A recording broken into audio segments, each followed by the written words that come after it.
बहुत स्वागत है जी। मैं हाँ सुरिंदर डल्ला। पंजाब इस वेले दे खास न्यूज़ एंड एनालिसिस शो दे विच सब तो पहला रुख करांगे नवजोत सिंह सिद्धू होना दे नाल जुड़ी एक वड्डी खबर। पंजाब दी पटियाला जेल दे विच कल पंजाब दे 3 वड्डे सियासी लीडरां ने नवजोत सिंह सिद्धू दे नाल मुलाकात कीती है। इन्हां दे विच पटियाला दे साबका member parliament doctor Dharamvir Gandhi उन्हां नूं मिलण गए। इस तो इलावा फतेहगढ़ साहब तो member parliament doctor Amar Singh Navjot Singh Sidhu नाल मुलाकात करके आए ने ते नवजोत सिंह सिद्धू दे पुराने सियासी दोस्त सुरजीत धमान जिहड़े कि साबका MLA ने अमरगढ़ तो वो भी नवजोत सिंह सिद्धू दे नाल मुलाकात करके आए ने। इस मुलाकात तो बाद निजी तौर पर मैं डॉक्टर धर्मवीर गांधी और डॉक्टर अमर सिंह दे नाल टैलीफोन पर गलबात की और दोवां लीडरां ने दस्सिया कि निजी तौर के उत्ते काफ़ी समय तो उन्होंने इच्छा सी कि वो नवजोत सिंह सिद्धू नूं जाके मिलन। सो औखी घड़ी दे विच उन्होंने नवजोत सिंह सिद्धू दे नाल मुलाकात की है। दोवां लीडरां ने मुलाकात तो बाद दस्सिया कि नवजोत सिंह सिद्धू चढ़दी कला दे विच ने और उन्होंने उम्मीद भी प्रगट की कि जेल चों बाहर आउण तो बाद नवजोत सिंह सिद्धू निश्चित तौर पर पंजाब दे मुद्दिआं ते पंजाब दे लोकां दे हक्कां दी उस तरह नाल संघर्ष तर्जमानी ते लड़ाई लड़नगे जिवें पहलां लड़दे रहे ने। सो नवजोत सिंह सिद्धू नूं पिछले लगभग 45 तो ज़्यादा दिन हो गए ने जदों तो वो पटियाला जेल दे विच ने और इस दौरान कई वड्डे लीडर उन्हां नाल मुलाकातां कर चुके ने। खास तौर पर कांग्रेस के मैंबर पार्लीमेंट मनीष तिवाड़ी उन्हां नूं पटियाला जेल दे विच मिलन गए। उन्हां दे नाल कांग्रेस के सीनियर लीडर पवन दीवान मौजूद सी।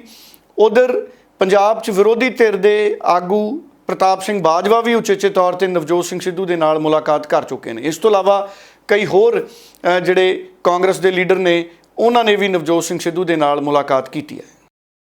सो एक होर बहुत वड्डा मामला है जिहड़ा भख रहा है।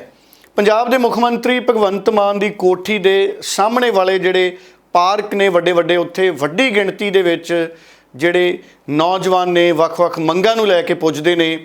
कई साबका खिडारी पुजदे ने नौकरियां दे लई, वख-वख मुलाजम जथेबंदियां दे नुमाइंदे ते उन्हां दे मैंबर पुजदे ने। बहुत सारे अजिहे साडे नौजवान पुजदे ने जिन्हां दियां नौकरियां दे लई पहला प्रोसैस पूरा हो चुकिया लेकिन उन्हां नूं अपॉइंटमेंट लैटरां नहीं दित्तियां जा रहीआं।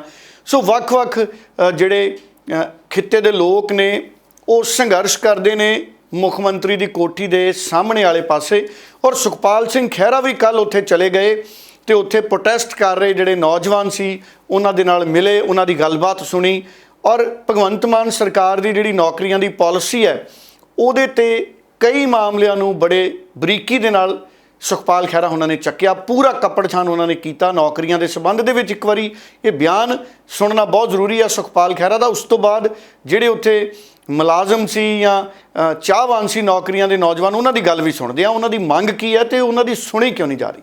मेरा यह मनना वा कि एक पासे सरकार ये एडवरटाइज कर रही है, बाहर इश्तिहार लवा रही है अखबारों के कि असी 35,000 नवी नौकरी देने जा रहे हैं पंजाब में। एक पासे ये 634 जिहड़ा प्रोसैस सारा कंप्लीट हो चुका है। ये कोई किसी पार्टी के ऑफिसर थोड़ो बन जा रहे हैं। इन्होंने पूरा ड्यू डिलीजेंस के नाल अपना मैरिट के आधार के उत्ते अपना जिहड़े इम्तिहान दिते हैं, इसलिए इन्हों वांझे रखना जॉब्स तो ਇਹਦੇ ਨਾਲ ਕੀ ਸੁਣਿਆ ਦੇਣਾ ਚਾਹੁੰਦੀ ਸਰਕਾਰ। ਇਹਨਾਂ ਨੂੰ ਤੁਰੰਤ ਇਹਨਾਂ ਦੀਆਂ ਬਣਦੀਆਂ ਜੁਆਇਨਿੰਗ ਲੈਟਰਸ ਦੇਣੀਆਂ ਚਾਹੀਦੀਆਂ ਵਾ। ਇਸ ਤਾਈਓ ਇਹ ਬੱਚੇ ਰੁਕਣਗੇ ਨਾ ਵਿਦੇਸ਼ਾਂ ਜਾਣ ਲਈ। ਤਾਈਓ ਬੇਰੁਜ਼ਗਾਰੀ ਪੰਜਾਬ ਦੇ ਵਿੱਚ ਆਪਾਂ ਕਹਿੰਦੇ ਕਿ ਸਾਡਾ ਸਭ ਤੋਂ ਪ੍ਰਾਇੋਰਟੀ ਸੈਕਟਰ ਆ। ਤੇ ਇੱਕ ਪਾਸੇ ਸਭ ਕੁਝ ਕੰਪਲੀਟ ਕਰਕੇ ਦੂਜਾ ਤਾਂ ਹੈ ਨਾ ਕਿ ਤੁਸੀਂ ਕੋਈ ਇਸ਼ਤਿਹਾਰ ਹਲੇ ਕੱਢੋਗੇ, ਉਸ ਦੇ ਇਮਤਿਹਾਨ ਹੋਣਗੇ, ਉਹਦਾ ਕੋਈ ਪ੍ਰਕਿਰਿਆ ਬਣੇਗੀ, ਉਹ ਪਤਾ ਨਹੀਂ ਕਦੋਂ ਨੂੰ ਜੁਆਇਨਿੰਗ ਹੋਵੇਗੀ। ਇਹਨਾਂ ਦਾ ਤਾਂ ਸਾਰਾ ਪ੍ਰੋਸੈਸ ਹੈਜ਼ ਬੀਨ ਕੰਪਲੀਟਡ। ਇਹਨਾਂ ਨੂੰ ਜੌਬਸ ਡਿਨਾਈ ਕਰਨ ਦਾ ਮਤਲਬ ਇਹ ਆ ਕਿ ਸਰਕਾਰ ਸਿਰਫ ਲਫ਼ਜ਼ਾਂ 'ਚ ਤੇ ਪਬਲਿਸਿਟੀ ਕਰ ਰਹੀ ਹੈ। ਬਾਹਰਲੇ ਪੇਪਰਾਂ ਵਿੱਚ ਗੁਜਰਾਤ, ਮਹਾਰਾਸ਼ਟਰ, ਰਾਜਸਥਾਨ 'ਚ ਕਹਿ ਰਹੀ ਆ ਕਿ ਅਸੀਂ 35,000 ਨੌਕਰੀਆਂ ਦੇ ਦਿੱਤੀਆਂ ਨੇ ਔਰ ਆਪਣੇ ਜਿਹੜੇ ਵੱਡੇ ਵੱਡੇ ਦਾਅਵੇ ਕੀਤੇ ਜਾ ਰਹੇ ਜਦ ਕਿ ਜ਼ਮੀਨੀ ਹਕੀਕਤ ਅੱਜ ਤੁਸੀਂ ਆਪ ਦੇਖ ਰਹੇ ਹੋ, ਸਾਰੇ ਮੀਡੀਆ ਵਾਲੇ ਵੀ ਹਾਜ਼ਰ ਹੋ।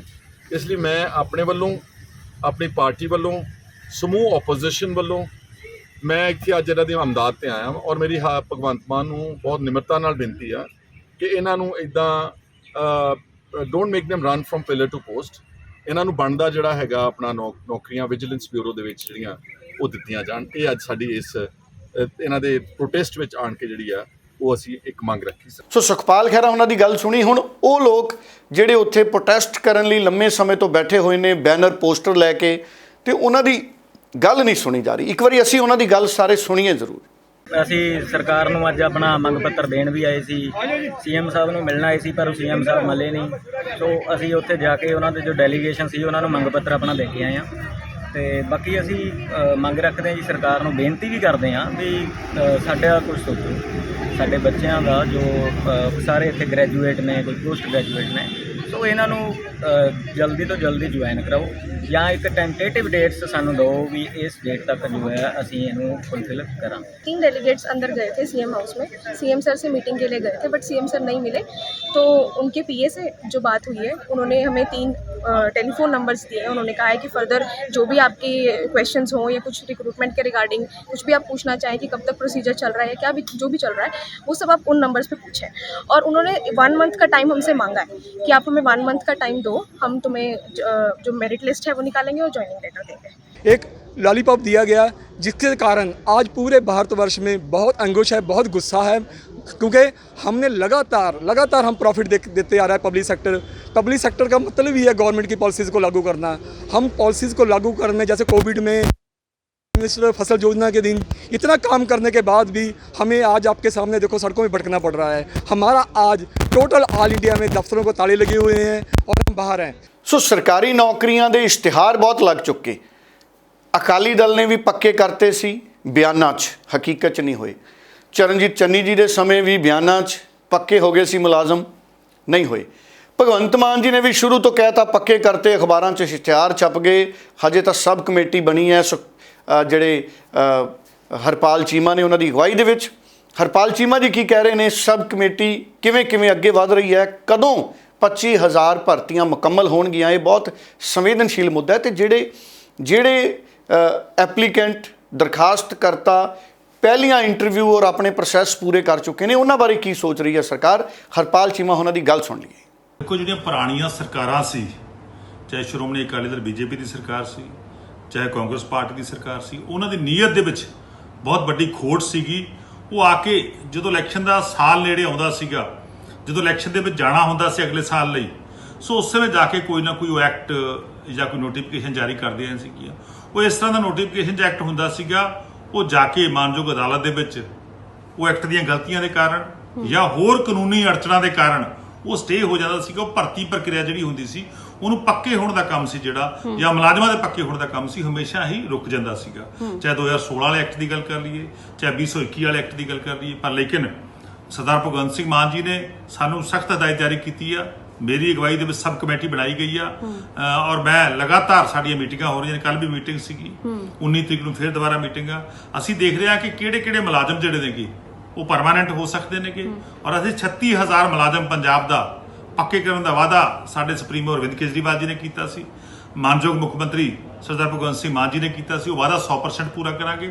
ਪਰ ਲੇਕਿਨ ਉਹਦੇ ਵਿੱਚ ਕੀ ਜਿਹੜੀਆਂ ਲੀਗਲ ਅੜਚਣਾਂ ਨੇ, ਕਾਨੂੰਨੀ ਅੜਚਣਾਂ ਉਹ ਦੂਰ ਕਰਾਂਗੇ, ਤਾਂ ਕਿ ਕੋਈ ਵੀ ਵਿਅਕਤੀ ਜਿਹੜਾ ਹੈਗਾ, ਜਿਹੜਾ ਐਲੀਜੀਬਲ ਆ, ਯੋਗ ਆ, ਜਿਹੜਾ ਐਜ਼ ਪਰ ਦੀ ਇੰਸਟਰਕਸ਼ਨ ਔਰ ਕਾਨੂੰਨ ਦੇ ਮੁਤਾਬਕ ਯੋਗ ਆ, ਉਹ ਪਰਮਾਨੈਂਟ ਹੋ ਸਕੇ। ਉਧਰ ਕੱਲ ਸ਼੍ਰੋਮਣੀ ਅਕਾਲੀ ਦਲ ਦੇ ਪ੍ਰਧਾਨ ਸੁਖਬੀਰ ਸਿੰਘ ਬਾਦਲ ਨੇ ਵੀ ਪੰਜਾਬ ਦੇ ਗਵਰਨਰ ਦੇ ਨਾਲ ਮੁਲਾਕਾਤ ਕੀਤੀ, ਔਰ ਇਸ ਮੀਟਿੰਗ ਤੋਂ ਬਾਅਦ, ਮੁਲਾਕਾਤ ਤੋਂ ਬਾਅਦ ਸੁਖਬੀਰ ਸਿੰਘ ਬਾਦਲ ਨੇ ਭਗਵੰਤ ਮਾਨ ਦੀ ਸਰਕਾਰ ਤੇ 2-3 ਬਿੰਦੂਆਂ ਦੇ ਉੱਤੇ ਬਹੁਤ ਵੱਡੇ ਸਿਆਸੀ ਹਮਲੇ ਕੀਤੇ।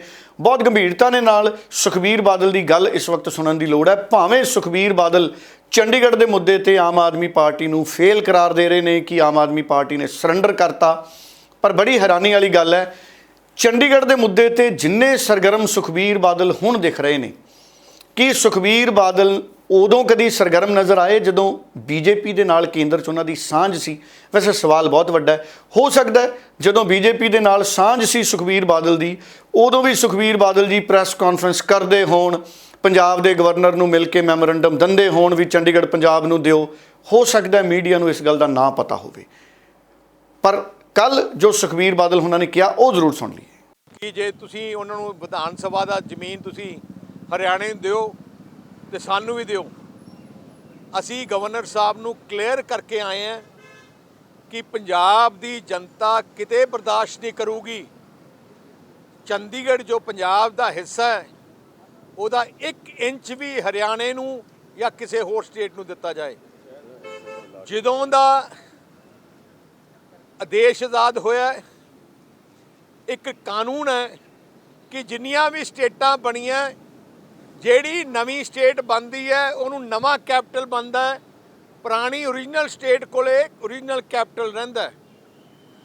ਜਿੰਨੀ ਕਮੇਟੀਆਂ ਬਣੀਆਂ, ਰਾਜੀਵ ਲੌਂਗੋਵਾਲ ਅਕੋਰਡ ਵੀ ਹੋਇਆ, ਜਿੰਨੇ ਆਪਣੇ ਸੰਘਰਸ਼ ਕੀਤੇ, ਕਲੀਅਰ ਹੋ ਗਿਆ ਸੀ ਕਿ ਚੰਡੀਗੜ੍ਹ ਪੰਜਾਬ ਦਾ ਹਿੱਸਾ ਹੈ। ਪਾਰਲੀਮੈਂਟ ਨੇ ਵੀ ਰੈਕਟੀਫਾਈ ਕੀਤਾ ਰਾਜੀਵ ਗਾਂਧੀ ਲੌਂਗੋਵਾਲ ਅਕੋਰਡ, ਹਰਿਆਣਾ ਅਸੈਂਬਲੀ ਨੇ ਵੀ ਤੇ ਪੰਜਾਬ ਅਸੈਂਬਲੀ ਨੇ ਰੈਟੀਫਾਈ ਕੀਤਾ ਕਿ ਚੰਡੀਗੜ੍ਹ ਆਪਣਾ ਹਿੱਸਾ ਹੈ। ਪਰ ਆ ਜਿਹੜਾ ਬੜਾ ਡੇਂਜਰਸ ਕੰਮ ਕੀਤਾ ਭਗਵੰਤ ਮਾਨ ਨੇ, ਜਿਹਨੇ ਸਟੇਟਮੈਂਟ ਦੇ ਕੇ ਕਿਹਾ ਕਿ ਹਰਿਆਣੇ ਨੂੰ 10 ਏਕੜ ਅਲਾਟ ਕੀਤੀ ਜਾਏ ਕਿ ਸਾਨੂੰ ਵੀ ਦਿੱਤੀ ਜਾਏ। ਮਤਲਬ ਕਿ ਆਪਣੇ ਘਰ ਵਿੱਚ ਕਿਸੇ ਨੂੰ ਹੋਰ ਕਿਹਾ ਕਿ ਕੋਠਾ ਪਾ ਲਓ। ਆਹ ਕੰਮ ਅਸੀਂ ਕਲੀਅਰ ਕੀਤਾ ਕਿ ਸ਼੍ਰੋਮਣੀ ਅਕਾਲੀ ਦਲ ਕਿਤੇ ਬਰਦਾਸ਼ਤ ਨਹੀਂ ਕਰੂਗਾ। ਤੇ ਜਿਵੇਂ ਪਹਿਲੇ ਅਸੀਂ ਸੰਘਰਸ਼ ਕਰਕੇ ਚੰਡੀਗੜ੍ਹ ਤੇ ਪੰਜਾਬੀ ਬੋਲਦੇ ਏਰੀਆ ਦੀ ਲੜਾਈ ਲੜ ਰਹੇ ਹਾਂ, ਪੂਰਾ ਜ਼ੋਰ ਲਾ ਕੇ ਅਸੀਂ ਕਰਾਂਗੇ। ਉਧਰ ਭਾਰਤੀ ਜਨਤਾ ਪਾਰਟੀ ਦੇ ਕੌਮੀ ਸਕੱਤਰ ਸੀਨੀਅਰ ਆਗੂ ਤਰੁਣ ਚੁੱਗ ਨੇ ਵੀ ਆਮ ਆਦਮੀ ਪਾਰਟੀ ਤੇ ਦੱਬ ਕੇ ਸਿਆਸੀ ਭੜਾਸ ਕੱਢੀ ਹੈ। ਹਾਲਾਂਕਿ ਮੀਤ ਹੇਅਰ ਨੇ ਜਿਹੜੇ ਆਮ ਆਦਮੀ ਪਾਰਟੀ ਦੇ ਮੰਤਰੀ, ਉਹਨਾਂ ਨੇ ਸਿਮਰਨਜੀਤ ਸਿੰਘ ਮਾਨ ਤੇ ਵੀ ਸਿਆਸੀ ਹਮਲਾ ਕੀਤਾ। ਪਹਿਲਾਂ ਤਰੁਣ ਚੁੱਗ ਕੀ ਕਹਿ ਰਹੇ ਨੇ ਆਮ ਆਦਮੀ ਪਾਰਟੀ ਬਾਰੇ, ਉਹ ਸੁਣ ਲਈਏ। ਪੰਜਾਬ ਦੀ ਟੋਟਲ ਭਗਵੰਤ ਮਾਨ ਦੀ ਸਰਕਾਰ ਹਰ ਫਰੰਟ ਤੇ ਫੇਲ ਹੈ, ਲੇਕਿਨ ਲਾਅ ਐਂਡ ਆਰਡਰ पूरी तरह चरमरा चुका। मुख्यमंत्री साहब को कोई टाइम नहीं, चलो ਵਿਆਹ 'ਚ ਬਿਜ਼ੀ ਸੀ, ਸਾਡੀਆਂ ਵਧਾਈਆਂ ਲੈ ਲਓ, लेकिन ਹੁਣ ਆਪਣੇ ਸੂਬੇ ਦਾ ਧਿਆਨ ਕਰੀਏ ਮੁੱਖ ਮੰਤਰੀ ਸਾਹਿਬ।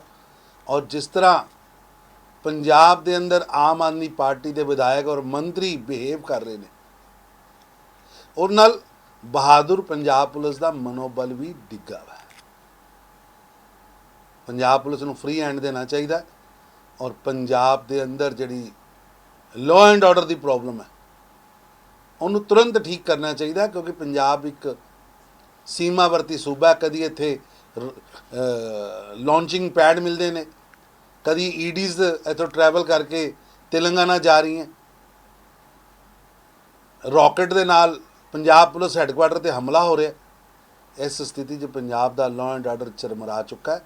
ਮੈਂ ਮੁੱਖ ਮੰਤਰੀ ਸਾਹਿਬ ਅੱਗੇ ਬੇਨਤੀ ਕਰਾਂਗਾ, ਗੁਜਰਾਤ ਭ੍ਰਮਣ, ਹਿਮਾਚਲ ਭ੍ਰਮਣ, ਇਹ ਟੂਰਿਜ਼ਮ ਐਕਟੀਵਿਟੀ ਛੱਡ ਕੇ ਪੰਜਾਬ ਦੇ ਲਾਅ ਐਂਡ ਆਰਡਰ 'ਤੇ ਧਿਆਨ ਦੇ। ਐਸਾ ਹੈ ਕਿ ਬੜਾ ਦੁਰਭਾਗਿਆ ਹੈ ਪੰਜਾਬ ਦੇ ਗੱਭਰੂ ਤੇ ਪੰਜਾਬ ਦੀਆਂ ਮੁਟਿਆਰਾਂ, ਜਿਨ੍ਹਾਂ ਦੀਆਂ ਚਰਚਾ ਪੂਰੇ ਵਰਲਡ 'ਚ ਹੁੰਦੀ ਸੀ, ਅੱਜ ਉਹ ਨਸ਼ੇ ਦੀ ਗ੍ਰਿਫਤ 'ਚ ਫਸ ਚੁੱਕੀ ਹੈ। ਔਰ ਭਗਵੰਤ ਮਾਨ ਦੀ ਸਰਕਾਰ, ਆਮ ਆਦਮੀ ਪਾਰਟੀ ਦੀ ਸਰਕਾਰ ਇਸ ਵਾਅਦੇ ਨਾਲ ਕੇਜਰੀਵਾਲ ਸਾਹਿਬ ਲੈ ਕੇ ਆਏ ਸੀ ਕਿ ਪੰਜਾਬ 'ਚ ਨਸ਼ਾ ਖਤਮ ਕੀਤਾ ਜਾਏਗਾ। ਅੱਜ ਲਗਭਗ ਮਾਰਚ 10, ਅਪ੍ਰੈਲ 10, ਮਈ 10, ਜੂਨ 10, ਜੁਲਾਈ ਦੀ 15 ਤਰੀਕ ਹੋ ਗਈ। ਲਗਭਗ 100 ਦਿਨ ਬੀਤ ਗਿਆ, ਲੇਕਿਨ ਸਰਕਾਰ ਦੀ ਕਾਰਗੁਜ਼ਾਰੀ ਦੇ ਉੱਤੇ ਕਿੱਥੇ ਵੀ ਮਾਫੀਆਇਜ਼ਮ ਨੂੰ ਖਤਮ ਕਰਨ ਵਾਸਤੇ ਕੋਈ ਸਟਰੋਂਗ ਸਟੈਪ ਲਿੱਤਾ ਹੋਵੇ, ਕੋਈ ਕਿੰਗ ਪਿਨ ਫੜਿਆ ਹੋਵੇ, ਉਹ ਅੱਜ ਤੱਕ ਨਹੀਂ ਹੋਇਆ। ਔਰ ਸਰਕਾਰ ਮਸਤ ਹੈ ਔਰ ਪੰਜਾਬ ਦੀ ਜਨਤਾ ਪ੍ਰਸਤ ਹੈ, ਮਸਤ ਹੈ ਸੱਤਾ ਦੇ ਲੋਭ 'ਚ ਔਰ ਜਨਤਾ ਪ੍ਰਸਤ ਹੈ। ਕੰਮ ਕਰੀਏ, ਪੰਜਾਬ ਨੂੰ ਬਚਾਈਏ। ਉਧਰ ਮੀਤ ਹੇਅਰ ਨੇ ਵੀ ਸਿਮਰਨਜੀਤ ਸਿੰਘ ਮਾਨ ਤੇ ਵੱਡਾ ਪੋਲੀਟੀਕਲ ਜਵਾਬੀ ਬਿਆਨ ਦਿੱਤਾ ਹੈ। ਸਿਮਰਨਜੀਤ ਸਿੰਘ ਮਾਨ ਦੀ ਆਈਡੀਓਲੋਜੀ ਤੇ ਉਹਨਾਂ ਦੀ ਸੋਚ ਤੇ ਮੀਤ ਹੇਅਰ ਨੇ ਅਸਹਿਮਤੀ ਪ੍ਰਗਟ ਕੀਤੀ ਹੈ ਤੇ ਮੀਤ ਹੇਅਰ ਨੇ ਭਗਤ ਸਿੰਘ ਬਾਰੇ ਸਿਮਰਨਜੀਤ ਸਿੰਘ ਮਾਨ ਦੇ ਇੱਕ ਬਿਆਨ ਤੇ ਆਪਣਾ ਕੀ ਪੱਖ ਰੱਖਿਆ, ਉਹ ਸੁਣਦੇ ਹਾਂ। ਪਿਛਲੇ ਦਿਨਾਂ ਤੋਂ ਜਿਸ ਤਰ੍ਹਾਂ ਦੀ ਸਿਮਰਜੀਤ ਸਿੰਘ ਮਾਨ ਬਿਆਨਬਾਜ਼ੀ ਕਰ ਰਹੇ ਆ, ਜੋ ਭਗਤ ਸਿੰਘ ਜੀ ਸ਼ਹੀਦ ਆਜ਼ਮ ਬਾਰੇ ਬੋਲ ਰਹੇ ਆ, ਮੈਂ ਸਮਝਦਾ ਕਿ ਉਹ ਬੜਾ ਸ਼ਰਮਨਾਕ ਵੀ ਹੈ ਤੇ ਕਰੋੜਾਂ ਹਿੰਦੁਸਤਾਨੀਆਂ ਦੇ, ਚਾਹੇ ਉਹ ਦੇਸ਼ 'ਚ ਬੈਠੇ ਆ ਚਾਹੇ ਦੇਸ਼ ਤੋਂ ਬਾਹਰ ਬੈਠੇ ਆ, ਖਾਸ ਤੌਰ ਤੇ ਪੰਜਾਬੀਆਂ ਦੀਆਂ ਭਾਵਨਾਵਾਂ ਨੂੰ ਠੇਸ ਪਹੁੰਚਾਉਣ ਵਾਲਾ। ਦੁਬਾਰਾ ਕਿਹਾ ਜਾ ਰਿਹਾ ਜੀ ਕਿ ਭਗਤ ਸਿੰਘ ਤਾਂ ਜੀ ਅੱਤਵਾਦੀ ਸੀ, ਟੈਰਰਿਸਟ ਸੀ। ਕਮਾਲ ਦੀ ਗੱਲ ਹੈ। ਆਖੇ ਜੀ ਕਿਸੇ ਅੰਗਰੇਜ਼ ਅਫਸਰ ਨੂੰ ਮਾਰਤਾ ਸੀ। ਕੀ ਤੁਸੀਂ ਭਗਤ ਸਿੰਘ ਨੂੰ ਸਿਰਫ ਇਹ ਬਣਾ ਕੇ ਪੇਸ਼ ਕਰਨਾ ਚਾਹੁੰਦੇ ਹੋ ਵੀ ਭਾਈ ਉਹਨੇ ਕਿਸ ਤੇ ਗੋਲੀ ਚਲਾਈ? ਤੁਸੀਂ ਭਗਤ ਸਿੰਘ ਦੀ ਕੀ ਵਿਚਾਰਧਾਰਾ ਸੀ, ਕੀ ਆਈਡੀਓਲੋਜੀ ਸੀ, ਸਾਡੇ ਲੋਕਾਂ ਲਈ, ਦੇਸ਼ ਲਈ ਉਹ ਕ੍ਰਾਂਤੀ ਦਾ ਪ੍ਰਤੀਕ ਸੀ। ਤੁਸੀਂ ਉਹਦੀ ਲੈਟਰ ਪੈਰੋਡ ਜਿਹੜੀ ਭਗਤ ਸਿੰਘ ਨੇ ਲਾਸਟ ਲਿਖੀ, ਇਹਦੇ ਤੇ ਸਿਮਰਜੀਤ ਸਿੰਘ ਮਾਨ ਨੂੰ ਤੁਰੰਤ ਜਿਹੜੀ ਹੈ ਉਹ ਮਾਫੀ ਮੰਗਣੀ ਚਾਹੀਦੀ ਹੈ। ਨਹੀਂ ਆਉਣ ਵਾਲੇ ਸਮੇਂ 'ਚ, ਕਿਉਂਕਿ ਭਗਤ ਸਿੰਘ ਸਾਡੇ ਲਈ ਆਈਡਲ ਹੈ। ਅਸੀਂ ਤਾਂ ਪਿੱਛੇ ਵੀ ਪਹਿਲੀ ਸਰਕਾਰ ਆਈ ਹੈ ਜਿਹਨੇ ਭਗਤ ਸਿੰਘ ਦੀ, ਅੰਬੇਦਕਰ ਜੀ ਦੀ ਫੋਟੋ ਲਾਈ ਹੈ। ਅੱਗੇ ਕਿਹਨਾਂ ਦੇ ਲੱਗੀਆਂ ਹੁੰਦੀਆਂ ਸੀ? ਤੁਸੀਂ ਤਾਂ ਸਾਰੇ ਕਵਰ ਕਰਦੇ ਰਹੇ ਹੋ, ਮੁੱਖ ਮੰਤਰੀਆਂ ਦੀਆਂ, ਜਿਨ੍ਹਾਂ ਭ੍ਰਿਸ਼ਟ ਲੋਕਾਂ ਨੇ ਦੇਸ਼ ਬਰਬਾਦ ਕਰਕੇ ਰੱਖਤਾ। ਅਸੀਂ ਇਸੇ ਕਰਕੇ ਲਾਈ ਹੈ ਤਾਂ ਕਿ ਜਿਹੜੀਆਂ ਸਾਡੀਆਂ ਆਉਣ ਵਾਲੀਆਂ ਪੀੜ੍ਹੀਆਂ ਨੇ ਉਹਨਾਂ ਨੂੰ ਪਤਾ ਲੱਗੇ ਵੀ ਭਗਤ ਸਿੰਘ ਕੌਣ ਹੈ, ਤੇ ਸਾਨੂੰ ਵੀ ਉੱਥੇ ਬੈਠਿਆਂ ਨੂੰ ਹਮੇਸ਼ਾ ਯਾਦ ਰਹੇ ਵੀ ਇਹਨਾਂ ਲੋਕਾਂ ਨੇ ਸ਼ਹਾਦਤ ਦੇ ਕੇ ਦੇਸ਼ ਯਾਦ ਕਰਵਾਇਆ ਸੀ, ਇਹਨਾਂ ਦੀ ਸੋਚ ਤੇ ਪਹਿਰਾ ਦੇਣਾ। ਸੋ ਸਿਮਰਜੀਤ ਸਿੰਘ ਮਾਨ MP ਸਾਹਿਬ ਨੂੰ ਤੁਰੰਤ ਜਿਹੜੀ ਆ ਮਾਫੀ ਮੰਗਣੀ ਚਾਹੀਦੀ ਹੈ। ਨਹੀਂ ਆਉਣ ਵਾਲੇ ਸਮੇਂ 'ਚ ਉਹਨਾਂ ਵਿਰੁੱਧ ਜਿਹੜਾ ਸੰਘਰਸ਼ ਹੈ ਉਹ ਹੋਰ ਤਿੱਖਾ ਹੋਵੇਗਾ। ਉਧਰ ਮੁਹਾਲੀ ਦੇ ਵਿੱਚ ਨੌਜਵਾਨ ਅਕਾਲੀ ਦਲ, ਯੂਥ ਅਕਾਲੀ ਦਲ ਦੇ ਵਲੰਟੀਅਰਸ ਨੇ ਵੀ ਡਿਪਟੀ ਕਮਿਸ਼ਨਰ ਦੇ ਦਫ਼ਤਰ ਦੇ ਵਿੱਚ ਇੱਕ ਮੰਗ ਪੱਤਰ ਦਿੱਤਾ ਹੈ। ਉਹਨਾਂ ਦੀ ਮੰਗ ਹੈ ਕਿ ਕੇਂਦਰ ਸਰਕਾਰ ਸਿੱਧੂ ਮੂਸੇਵਾਲੇ ਦੇ ਗਾਣੇ ਤੇ SYL ਤੇ ਬੈਨ ਨੂੰ ਤੁਰੰਤ ਹਟਾਏ। ਸੋ DC ਨੂੰ ਮੰਗ ਪੱਤਰ ਦੇ ਕੇ ਉਹਨਾਂ ਨੇ ਇਸ ਤੋਂ ਇਲਾਵਾ ਬੰਦੀ ਸਿੱਖਾਂ ਦੀ ਰਿਹਾਈ ਦਾ ਮੁੱਦਾ ਵੀ ਬੁਲੰਦ ਕੀਤਾ ਹੈ। डिप्टी कमिश्नर मोहाली ਨੂੰ ਅੱਜ ਮੈਮੋਰੈਂਡਮ ਦਿੱਤਾ। ਆਪ ਸਭ ਨੂੰ ਦੱਸ ਦਈਏ ਕਿ ਸਾਡੀ ਪੰਜਾਬ ਦੀ ਆਵਾਜ਼ ਹਮੇਸ਼ਾ ਸੈਂਟਰਲ ਗਵਰਨਮੈਂਟ ਦੱਬਦਾ ਰਿਹਾ, ਪਰ ਅੱਜ ਯੂਥ ਅਕਾਲੀ ਦਲ ਨੇ ਮੈਮੋਰੈਂਡਮ ਦੇ ਕੇ ਰਿਹਾਈ ਗੀਤ ਕਮਰ ਗਰੇਵਾਲ ਜੀ ਦਾ ਤੇ SYL ਗੀਤ ਸਾਡੇ ਬਹੁਤ ਹੀ ਸਤਿਕਾਰਯੋਗ ਸੁਖਦੀਪ ਸਿੰਘ ਸਿੱਧੂ ਮੂਸੇਵਾਲੇ ਦਾ, ਔਰ ਉਹਨਾਂ ਦੇ ਜੋ ਇਹ ਗੀਤ ਪੰਜਾਬ ਦੀ ਨੌਜਵਾਨੀ ਨੂੰ ਸੇਧ ਦੇਣ ਲਈ ਆਏ ਸੀਗੇ ਔਰ ਪੰਜਾਬ ਦੀ ਆਵਾਜ਼ ਬਣ ਕੇ ਗੂੰਜੇ ਆ, ਉਹਨਾਂ ਨੂੰ ਦੱਬਣ ਦੀ ਕੋਸ਼ਿਸ਼ ਕਰੀ ਗਈ ਹੈ। ਅਸੀਂ ਮੰਗ ਕਰਦੇ ਹਾਂ, ਅੱਜ DC ਸਾਹਿਬ ਨੂੰ ਮੈਮੋਰੈਂਡਮ ਦਿੱਤਾ, ਗਵਰਨਰ ਰਾਹੀਂ ਸੈਂਟਰ ਗਵਰਨਮੈਂਟ ਤੱਕ ਮੰਗ ਕਰਦੇ ਹਾਂ ਕਿ ਇਹ ਗੀਤ ਹੈ ਜਿਹੜੇ ਜਲਦੀ ਤੋਂ ਜਲਦੀ ਇਹਨਾਂ ਦਾ ਬਿਆਨ ਹੈ ਜਿਹੜਾ ਉਹ ਪਾਇਆ ਜਾਵੇ। ਬਹੁਤ ਬਹੁਤ ਧੰਨਵਾਦ। ਦੋ ਪ੍ਰਮੁੱਖ ਮੰਗਾਂ ਤੇ ਪੰਜਾਬ ਭਰ ਦੇ ਵਿੱਚ ਸ਼੍ਰੋਮਣੀ ਅਕਾਲੀ ਦਲ ਕੀਤਾ ਗਿਆ ਸੀ। ਪਹਿਲੀ ਮੰਗ ਇਹ ਸੀ ਕਿ ਸਿੱਧੂ ਮੂਸੇਵਾਲਾ ਜੀ ਦਾ ਗੀਤ SYL ਜਿਹੜਾ ਪਾਣੀ ਪੰਜਾਬ ਦੇ ਪਾਣੀ ਤੋਂ ਬਾਹਰ ਲੈ ਕੇ ਜਾਣ ਵਾਲੀ ਗੱਲ ਸੀ, ਉਹਨਾਂ ਨੇ ਆਪਣੇ ਗੀਤ ਰਾਹੀਂ, ਆਪਣੀ ਲਿਖਤ ਰਾਹੀਂ ਦੱਸੀ, ਪਰ ਸਾਨੂੰ ਅਫਸੋਸ ਆ ਕਿ ਇਸ ਸੂਬੇ ਦੀ ਸਰਕਾਰ ਨੇ ਤੇ ਦੇਸ਼ ਦੀ ਸਰਕਾਰ ਨੇ ਉਹਨੂੰ ਬੈਨ ਕੀਤਾ। ਪਹਿਲੀ ਗੱਲ ਤਾਂ ਅਸੀਂ ਇਹ DC ਸਾਹਿਬ ਨੂੰ ਦੱਸਣ ਆਏ ਸੀ ਵੀ ਦੇਖੋ ਸਾਡੇ ਭਾਵਨਾਵਾਂ ਦੀ ਤਰਜਮਾਨੀ ਕਰਦੇ ਉਹ ਗੀਤ ਸੀ, ਪੰਜਾਬ ਦੇ ਮੁੱਦਿਆਂ ਨੂੰ ਲੈ ਕੇ ਉਹ ਗੀਤ ਸੀ, ਪੰਜਾਬ ਦੇ ਇਤਿਹਾਸ ਨੂੰ ਲੈ ਕੇ ਉਹ ਦਰਸਾਏ ਗੀਤ ਸੀ, ਉਹਨਾਂ 'ਚ ਕੋਈ ਐਸੀ ਬੁਰਾਈ ਨਹੀਂ ਸੀ। ਕਿਰਪਾ ਕਰਕੇ ਜੋ ਬੈਨ ਉਹਨਾਂ 'ਤੇ ਲੱਗਿਆ ਉਹਨਾਂ ਨੂੰ ਹਟਾਇਆ ਜਾਵੇ। ਇਸੇ ਤਰੀਕੇ ਦੂਜਾ ਗੀਤ ਜਿਹੜਾ ਸੀ ਉਹ ਰਿਹਾਈ ਗੀਤ ਸੀ ਕਮਰ ਗਰੇਵਾਲ ਜੀ ਦਾ, ਉਹਨਾਂ ਨੇ ਵੀ ਉਸ ਮੁੱਦੇ ਨੂੰ ਉਛਾਲਿਆ ਵੀ ਦੇਖੋ 14 ਸਾਲ ਸਜ਼ਾ ਜਿਹੜੀ ਅਦਾਲਤਾਂ ਨੇ ਦਿੱਤੀ ਉਹ ਖਤਮ ਹੋਣ ਦੇ ਬਾਵਜੂਦ ਵੀ ਅੱਜ 26 ਸਾਲ ਹੋ ਗਏ। ਉਹ ਬੰਦੀ ਸਿੰਘ ਜੋ ਰਿਹਾਈ ਦੇ ਵਿੱਚ ਆਉਣਾ ਚਾਹੀਦਾ ਸੀ, ਰਿਹਾਈ ਹੋਣਾ ਚਾਹੀਦਾ ਸੀ, ਉਹਨੇ ਇਹ 'ਚ ਮੈਨੂੰ ਨਹੀਂ ਸਮਝ ਲੱਗਦੀ ਵੀ ਇਹ 'ਚ ਕੀ ਆ। ਇਹ ਤਾਂ ਦੇਸ਼ ਦੇ ਸੰਵਿਧਾਨ ਦਾ ਦੇਖੋ ਕਿ ਹਿੱਸਾ ਵੀ ਜਿੰਨੀ ਸਜ਼ਾ ਹੋਈ ਜਦੋਂ ਬੰਦੇ ਨੇ ਕੱਟ ਲਈ ਤਾਂ ਕੁਦਰਤੀ ਗੱਲ ਆ ਵੀ ਹਿਊਮਨ ਰਾਈਟਸ ਦੀ ਗੱਲ ਬਣਦੀ ਆ। ਅਸੀਂ ਉਹੀ ਗੱਲ ਫਿਰ ਦੁਹਰਾਉਣ ਆਏ ਸੀ ਵੀ ਸ਼੍ਰੋਮਣੀ ਅਕਾਲੀ ਦਲ ਹਮੇਸ਼ਾ ਹਿਊਮਨ ਰਾਈਟਸ ਦੀ ਗੱਲ ਕਰਦਾ ਰਿਹਾ, ਸੂਬਿਆਂ ਦੇ ਅਧਿਕਾਰਾਂ ਦੀ ਗੱਲ ਕਰਦਾ ਰਿਹਾ। ਉਸ ਅਧਿਕਾਰ ਨੂੰ ਅਸੀਂ ਕਿਸੇ ਵੀ ਕੀਮਤ ਤੇ ਖੋਹ ਨਹੀਂ ਦੇਵਾਂਗੇ। ਤੇ ਆਓ ਸੁਣਦੇ ਹਾਂ ਕੁਝ ਹੋਰ ਸਿਆਸੀ ਬਿਆਨ। ये संसद की सामान्य प्रक्रिया है और हर 10 साल के बाद एक पुस्तक प्रकाशित होती है। समय समय पर ऐसे शब्द जो किसी को चुभने वाले हों, जो अमर्यादित लगते हों, तो बहस के दौरान अगर कोई भी सांसद उनको प्रयोग कर देता है तो आम तौर पर जो भी चेयर पर होते हैं, चेयरपर्सन उनको सदन की कार्रवाई से निकालता है। तो ऐसे शब्दों का चयन होता रहता है और वो चयन इकट्ठा होके एक पुस्तक के रूप में छप जाते हैं।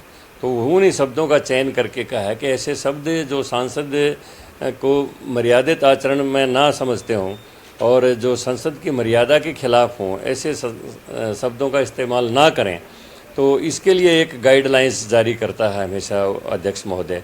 तो वही बात अध्यक्ष जी ने कही है कि ऐसे शब्द जो अमर्यादित हों, जो संसद की मर्यादा के प्रतिकूल हों, उन शब्दों का इस्तेमाल ना करें। उनमें कुछ शब्दों का उन्होंने उल्लेख किया है। ये एक सामान्य प्रक्रिया है, ये हमेशा चलती रहती है। देखिए, मैं समझता हूँ संसद धरना प्रदर्शन के लिए होता ही नहीं है। धरना प्रदर्शन के लिए सरकार ने जगह निश्चित कर रखी हैं। दिल्ली के अंदर जंतर मंतर रोड के ऊपर जाके अपना धरना प्रदर्शन कर सकते हैं। संसद देश के लिए सार्थक बहस के बाद देश के लिए नीतियाँ बनाने का एक सदन है। जो ऊपरी सदन और जिसको हमने एक निचला सदन मानते हैं लोकसभा, तो दोनों के अंदर ही जो होते हैं हमारे सांसद, उनका देश के अंदर 21वां प्रोटोकॉल होता है। तो सबसे बड़ी पंचायत के सदस्य होने के नाते सांसदों को वहाँ पर धरना प्रदर्शन करने का या अमर्यादित आचरण करने का सोचना ही नहीं चाहिए। धरना प्रदर्शन करने की किसी की इच्छा हो तो लोकतंत्र में स्थान निश्चिंत है, वहाँ पर जाके निश्चित जगह के ऊपर जाके अपनी बात को कह सकते हैं। संसद तो सार्थक बहस करने के लिए है, सार्थक सुझाव देने के लिए है और सार्थक निर्णय करने के लिए है जो राष्ट्र के हित में हो। उसी तरफ ध्यान देके सभी सांसदों को अपना आचरण करना चाहिए। तो पंजाब इस वेले विच फिलहाल इन्ना ही। कल फिर मुलाकात होएगी बिल्कुल नवें न्यूज़ ते एनालिसिस दे नाल। बहुत धन्यवाद।